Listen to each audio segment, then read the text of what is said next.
ఇక చూడు రే ట్రంప్ ఏమంటుండంటే పెద్ద మనిషి తనంలా నాకు నేనే గొప్ప, నిజంగా నేను మంచి గొప్ప పెద్ద మనిషిని అని చెప్తుండు. దేనికి పెద్ద మనిషిని అంటే ఇప్పుడు తెరుచుకున్న హోర్ను తెరిచిరు కదా, జలసంధిని తెరిచిరు కదా, జలసంధిని తెరిస్తే ఆ తెరవడానికి కారణం నేనే. జోరుగా పంచాయలు అవుతుంటే పశ్చిమాసియా దేశాల పంచాయలు అవుతుంటే ఆ పంచాయలను నేనే దింపిన. ఇసోంటి పంచాయలు గతంలో 9 అయినాయి. 9 దేశాలకు యుద్ధాలు జరుగుతుంటే 9 యుద్ధాలను ఆపినా ఇది 10వ యుద్ధం. నేను యుద్ధాలు ఆపడంలో ఆ ఏక నెంబరు అని చెప్తుండు. ఇంకో గిసోంటి ట్రంపాస్ ఉంటాడే మా ఊళ్ళో కూడా ఉండు.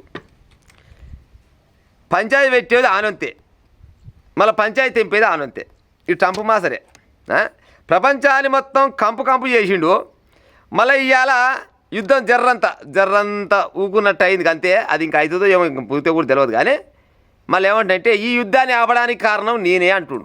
అయ్యా యుద్ధాన్ని ఆపడానికి కారణం నువ్వో కాదో మాకైతే తెలియదు, కానీ యుద్ధం జరగడానికి మాత్రం కారణం నువ్వే. యుద్ధం జరగడానికి కారణం ఏక నెంబర్కి ట్రంపే. వీళ్ళ ఆధిపత్యాల కోసం వీళ్ళ అహంకారానికి పోయి గిన్ని రోజులాక సాధారణ ప్రజలను మొత్తం ఏడికాడికి నలింపు చేసి ఇవాళ చెప్తుండు యుద్ధాలు ఆపడంలో నాకు నేనే సాటి అంటుండు. యుద్ధాలు ఆపడంలో నీకు నువ్వే సాటి, కానీ పంచాయతీలు పెట్టడంలో కూడా నీకు నువ్వే సాటి.